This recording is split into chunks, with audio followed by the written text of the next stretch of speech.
Hi guys, welcome back to my channel. તો આપણે બનાવીશું મીઠા ઘૂઘરા. તો જો એને ગુજિયા પણ કહેવાય. આપણે આટલું મેદો લીધો છે, એમાં હવે આપણે નાખીશું થોડું મીઠું. મીઠા ઘૂઘરામાં નાખવું પડેલું ઉપર. ઓકે બગડે ના. ઓકે, પ્રિઝર્વેટિવ જેવું આપણે નમક નાખ્યું છે. હવે આપણે એમાં નાખીશું તેલ, યા તમે ઘીથી પણ બાંધી શકો છો. હવે આપણે એને સારી રીતે મિક્સ કરી દઈશું.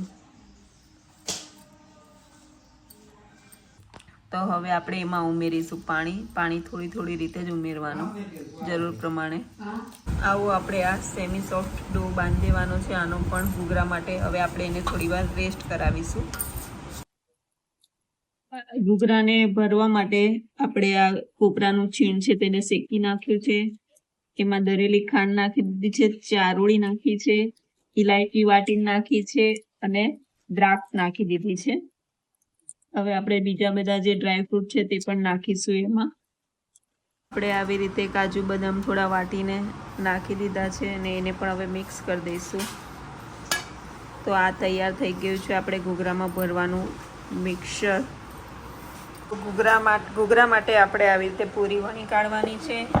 એને પછી આવી રીતે ઘૂઘરાના મોલ્ડમાં તેલ લગાડેલું છે એને મૂકી દઈશું. અને હવે એમાં આપણે થોડું આ ઘૂઘરાનું જે મિક્સર છે તે ભરી દઈશું. આવી રીતે બસ એક જ ચમચી આવી રહેશે એમાં.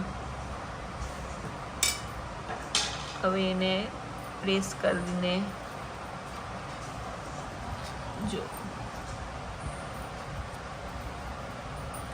હવે જે એક્સ્ટ્રા લોટ છે એને આપણે કાઢી નાખીશું.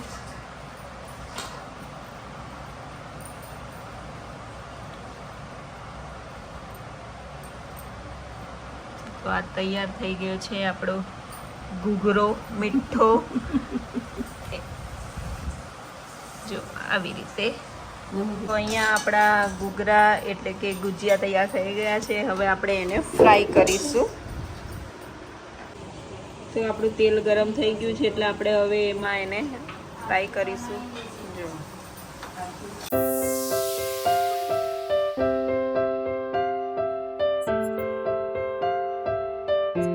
અમારે અહીંયા કઢાઈ મોટી છે એટલે અમારે આમાં આરામથી આવી જાય છે 6-7. હવે એને આવી રીતે આપણે ફેરવતા રહેવાનું અને ગોલ્ડન બ્રાઉન થતાં સુધી ફ્રાય કરવાનું છે.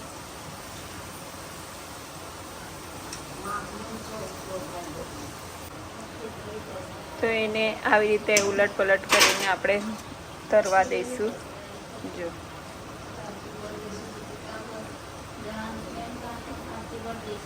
ગોલ્ડન બ્રાઉન થાય ત્યાં સુધી આપણે કરવાનું છે. અહીંયા આપણા ઘૂઘરા મસ્ત સરસ રીતે ગોલ્ડન બ્રાઉન થઈ ગયા છે. તો હવે આપણે એને કાઢી લઈશું. જો તો બસ આ જ રીતે બીજા બધા બી આપણે ફ્રાય કરી લઈએ. અહીંયા આપણા ઘૂઘરા તૈયાર થઈ ગયા છે એટલે કે ગુજિયા. તો તમે પણ રાંધણછટના દિવસે જરૂરથી આને ટ્રાય કરજો. એમ તો દિવાળીમાં પણ બધા બનાવતા હોય છે.